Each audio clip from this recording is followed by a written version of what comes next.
दोस्तों आज हम डिफरेंसेस देखेंगे एक पुअर माइंडसेट और रिच माइंडसेट के बीच में। इसके लिए मैंने 3 बुक्स का सहारा लिया है, rich dad poor dad, 7 habits of highly effective people और द ई मिथ रिविजिटेड। दोस्तों सबसे पहला डिफरेंस एक पुअर माइंडसेट और एक रिच माइंडसेट वाले लोगों में ये है कि रिच माइंडसेट वाले लोग सबसे पहले अपने लिए एसेट्स बनाते हैं जो उनको हर महीने पैसे लाके दें और उसके बाद सारी कंफर्ट की चीजें खरीदते हैं। लेकिन गरीब माइंडसेट वाले लोग दिखावे के लिए, शो के लिए सारी यूजलेस चीजें खरीद लेते हैं और उसके बाद उनके पास पैसे ही नहीं बचते कहीं अच्छी जगह इन्वेस्ट करने के लिए और वो पूरी जिंदगी गरीब ही रह जाते हैं। इसका मैं एक रियल लाइफ एग्जाम्पल देना चाहता हूँ। कॉलेज टाइम में मैं एक कॉलोनी में रहता था जहाँ पर 6 या 7 घर थे। वो सारे के सारे बहुत ही अच्छे तरीके से डिजाइन करे गए थे, काफी खूबसूरत। उन सब घरों में से सिर्फ एक घर इनकम्प्लीट था और वो एक बिजनेसमैन का था। बाकी सारे घर डॉक्टर्स, इंजीनियर्स और प्रोफेसर के थे। जहाँ पे मैं रहता था वहाँ पे सिर्फ अंकल और आंटी थे और वो दोनों प्राइवेट यूनिवर्सिटी से रिटायर्ड थे एज अ प्रोफेसर और इसीलिए उन्हें कोई पेंशन भी नहीं मिलती थी। जब मैं पहली बार उनके घर गया था तो मुझे लगा था वो बहुत ज्यादा रिच हैं। उनकी कार से लेके इंटीरियर डिजाइनिंग, फर्नीचर, हर चीज परफेक्ट थी। मैं उनके फर्स्ट फ्लोर में एक रूम में रहता था। मैंने बहुत बार नोटिस किया कि अंकल और आंटी की बहस होती थी पैसों के रिगार्डिंग। कोई भी एक्सेस खर्चा उनके बीच में टेंशन क्रिएट कर देता था। एक बार मैं अंकल के साथ उनकी बालकनी में बैठा हुआ था तो मैंने उनसे कहा कि आपके साथ वाले पड़ोसी ने शायद अपना घर कंप्लीट नहीं किया। तो इस पर उन्होंने कहा, हाँ बहुत कंजूस है, कार भी नॉर्मल सी रखी है, एक ही फ्लोर बनाया है, इनकी वजह से हमारी कॉलोनी अच्छी भी नहीं लगती, पता नहीं पैसे खर्चते ही नहीं।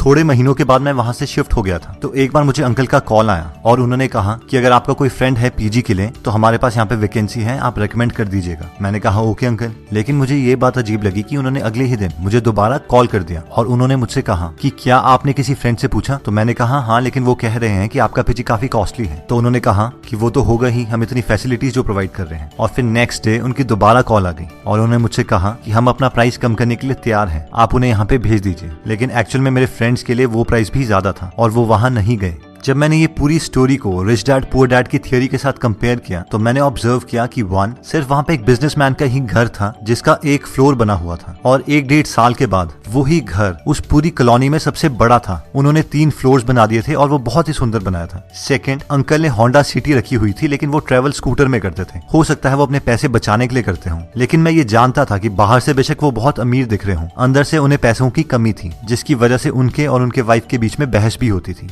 और दोस्तों पुअर मेंटालिटी वाले लोग ऐसी ही गलतियां करते हैं। सैलरी 15,000 होगी लेकिन आईफोन 50,000 का ले लेंगे। जितनी रिक्वायरमेंट है उससे बहुत बड़ी गाड़ी लोन पे ले लेंगे। 10-10 हजार की जीन्स ले लेंगे, शूज ले लेंगे। लेकिन अमीर मेंटालिटी वाले लोग इस चीज को एक्चुअल में कैलकुलेट करते हैं कि कोई भी प्रोडक्ट उन्हें कितनी वैल्यू प्रोवाइड कर सकता है और तभी उसके लिए पे करते हैं। नेक्स्ट पॉइंट कहता है कि अमीर मेंटालिटी वाले लोग सबसे पहले खुद को पे करते हैं, उसके बाद किसी और को। आप में से बहुत सारे लोगों ने रिच डैड पुअर डैड पढ़ी होगी लेकिन बहुत कम लोग रॉबर्ट और उनकी वाइफ किम कियोसाकी की एक्चुअल स्टोरी जानते हैं। इन दोनों की शादी से पहले रॉबर्ट बहुत ज्यादा उधार पर थे। ये दोनों चाहते थे कि अपनी लाइफ को इम्प्रूव करें लेकिन इनकी मंथली सैलरी से ज्यादा इनकी मंथली लोन इंस्टॉलमेंट्स थी जो इन्हें देनी पड़ती थी। लेकिन रॉबर्ट को अपने रिच डैड के सारे प्रिंसिपल्स याद थे जिन्होंने कहा था कि अपने आप को सबसे पहले पे करो। इसीलिए रॉबर्ट कहते हैं कि हम अपनी सैलरी का 20% हमेशा सेव करते थे। फिर चाहे उधार वाले लोगों से जितना मर्जी प्रेशर क्यों ना आ रहा हो, उस प्रेशर को हम एज अ मोटिवेशन यूटिलाइज करते थे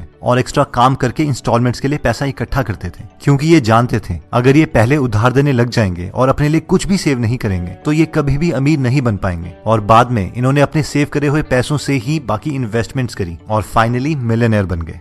दोस्तों हम में से मैक्सिमम लोग ये गलती करते हैं। हम सोचते हैं कि हम पहले सारा अपना उधार चुकाएंगे और उसके बाद में सेविंग स्टार्ट करेंगे, या फिर हमारी सैलरी का जितना पोर्शन बचेगा हम उसके बाद सेविंग करेंगे। लेकिन ये सीक्वेंस बहुत मैटर करता है। इवन वॉरेन बफेट बोलते हैं कि पहले पैसे सेव करो और उसके बाद बाकी सारे खर्चे करो। आप मान के चलो कि आपकी सैलरी ही कम है और अपनी सैलरी का मिनिमम 20% हमेशा सेव करो। अब ऑब्वियसली सिर्फ सेविंग आपको अमीर नहीं बनाएगी, उसके बाद आपको उन पैसों को इन्वेस्ट भी करना पड़ेगा लॉजिकली, लेकिन ये फर्स्ट और नेसेसरी स्टेप है अमीरी की तरफ।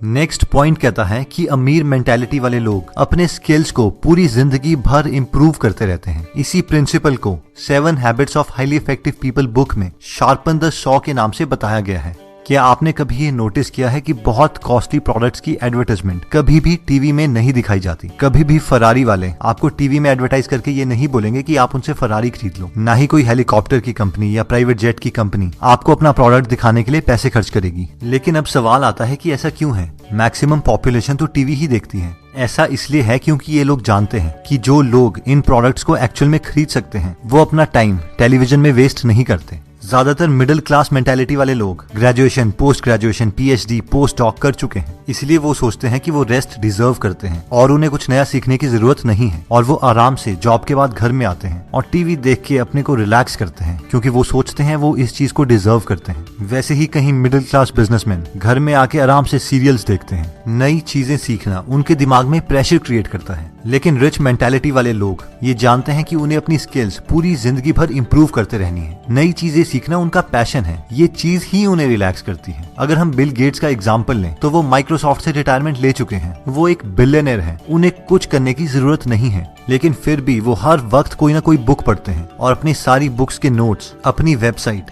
gatesnotes.com में डालते हैं। ये एक रिच मेंटालिटी का परफेक्ट एग्जाम्पल है, क्योंकि रिटायरमेंट के बावजूद बिल गेट्स अपनी वाइफ मेलिंडा के साथ एक फाउंडेशन चलाते हैं, जिससे वो पूरी दुनिया की हेल्थ से रिलेटेड प्रॉब्लम्स में कंट्रीब्यूट कर रहे हैं। हम में से बहुत कम लोग जानते हैं, लेकिन इंडिया के हेल्थ प्रोग्राम्स में इनकी फाउंडेशन ने बहुत ज्यादा कंट्रीब्यूशन किया है। दोस्तों, नेक्स्ट पॉइंट कहता है कि आउटसोर्स। मैक्सिमम लोगों की जब जॉब लगती है तो उनकी ये मेंटालिटी होती है, भाई अब तो अपनी लाइफ सेट है, जिसका इनडायरेक्टली मतलब होता है कि मैं अब ग्रो नहीं करना चाहता, मैं इसी जॉब में रहूंगा। अब क्योंकि हम उसी जॉब में रहेंगे तो हमारी सैलरी सिर्फ इंक्रीमेंट और प्रमोशन से ही बहुत प्रिडिक्टेबल मैनर में ग्रो करेगी, जिसका मतलब ये है कि अब हम स्कार्सिटी माइंडसेट में आ जाएंगे, यानी पैसे बचाने के माइंडसेट में। हम हर चीज से पैसा बचाने की कोशिश करेंगे। बिजली का बिल कैसे बचाएं, खाने में पैसे कैसे बचाएं, पानी का बिल कैसे बचाएं, और बस पूरी जिंदगी इसी स्किल को इम्प्रूव करते रहेंगे। लेकिन अमीर माइंडसेट वाले लोग ये जानते हैं कि उनके पास 24 ही घंटे हैं और एक लिमिटेड विल पावर है, और अगर उन्हें ग्रो करना है तो उन्हें और लोगों की हेल्प लेनी पड़ेगी। इसीलिए वो अपने मैक्सिमम काम, जैसे कि खाना बनाना, कपड़े धोना, ड्राइव करना, इवन की ऑफिस के टेक्निकल काम, वो आउटसोर्स कर देते हैं और सिर्फ उन स्किल्स पे काम करते हैं जो बहुत रेयर और वैल्यूएबल हैं, ताकि वो और ज्यादा ग्रो कर पाए। इसके दो फायदे हैं, एक तो वो अपनी कंट्री की इकोनॉमी में बहुत कंट्रीब्यूट करते हैं,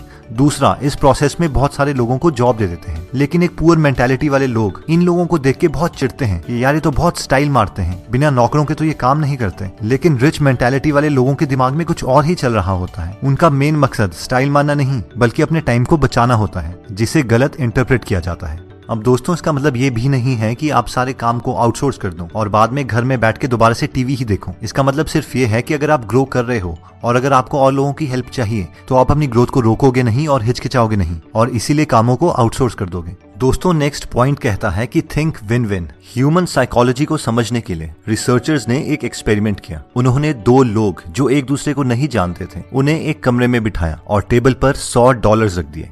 रिसर्चर्स ने उन लोगों को बताया कि आपको ये $100 आपस में बांटने हैं, लेकिन हमारी कुछ कंडीशंस हैं। कंडीशन नंबर 1, पहला आदमी ये डिसाइड करेगा कि वो दोनों $100 को कैसे कैसे बांटेंगे। कंडीशन नंबर 2, दूसरा आदमी ये डिसाइड करेगा कि पहले आदमी ने जितने डॉलर्स उन दोनों में बांटे हैं, क्या वो उसे मंजूर है या नहीं। अगर वो उसे मंजूर है तो दोनों को उतने उतने डॉलर्स मिल जाएंगे, लेकिन अगर उसे वो चीज मंजूर नहीं है तो किसी को कुछ नहीं मिलेगा। अब रिसर्चर्स ने एक पैटर्न देखा, अगर पहला आदमी $100 को $50 करके बांटता था तो दूसरा आदमी उसे एक्सेप्ट कर लेता था और दोनों को $50 मिल जाते थे। अगर वो 60-40 करके बांटता था तो भी दूसरा आदमी उसे एक्सेप्ट कर लेता था। लेकिन अगर पहला आदमी उसे 70-30 करके बांटता था तो दूसरा आदमी उसे रिजेक्ट कर देता था और दोनों को कुछ नहीं मिलता था।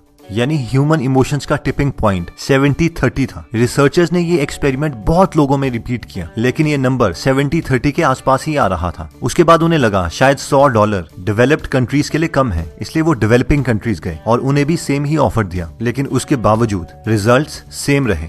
अगर आप दूसरे आदमी होते तो आपका भी यही डिसीजन होता कि पहले आदमी ने अपने को 70 क्यों दिए और मुझे सिर्फ $30, इसलिए मैं भी उसे 70 क्यों लेने दूं। और शायद आप इमोशनली ठीक भी होते, लेकिन अगर हम इसे लॉजिकली देखें तो आपको वैसे भी कुछ नहीं मिल रहा था। आपको सिर्फ हाँ बोलनी थी और आपको वो डॉलर्स मिल जाते। लेकिन मैक्सिमम लोग इस डील को ना ही बोलते हैं, और ये पुअर माइंडसेट वाले लोगों की साइकोलॉजी है, जहाँ पे जेलेसी, चिढ़, कॉम्पिटिशन जैसे इमोशंस हैं। लेकिन एक रिच माइंडसेट वाले लोग हमेशा अपना दिमाग यूज करके कोई ना कोई ऐसा मेथड निकाल देते हैं जिससे दोनों का फायदा हो सके। वो विन विन में बिलीव करते हैं। विन लूज या लूज लूज वाली डील्स वो नहीं करते। इवन विन विन सिचुएशन में अगर उन्हें कम परसेंटेज भी मिल रही हो, फिर भी वो उस डील को कर लेंगे, क्योंकि वो जानते हैं कि वो हजारों ऐसी अपॉर्चुनिटीज और क्रिएट कर देंगे और अपने लिए और बाकियों के लिए भी एक अच्छा प्रॉफिट कमा देंगे। तो दोस्तों इस वीडियो में हमने 5 पॉइंट्स कवर करें। सबसे पहला था फर्स्ट एसेट्स देन कंफर्ट। सबसे पहले ऐसे सोर्सेज क्रिएट करें जिससे आपको पैसे आए और उसके बाद ही कंफर्टेबल और शो वाली चीजें खरीदें। सेकंड, पे योरसेल्फ फर्स्ट। सबसे पहले खुद को पे करें। हमेशा कोशिश कीजिए कि अपनी इनकम का एटलीस्ट 20% पहले सेव करें, चाहे आप पे जितना मर्जी प्रेशर आ रहा हो। ये मान के चलें कि आपकी सैलरी ही कम है और बाद में उस 20% का कुछ परसेंटेज इन्वेस्ट करना सीखें। थर्ड हमने किया था आउटसोर्स। अगर आप अपने को इम्प्रूव कर रहे हैं और आपको टाइम की जरूरत है तो आप अपने काम आउटसोर्स कर सकते हैं। इन चीजों में कंजूसी ना दिखाएं।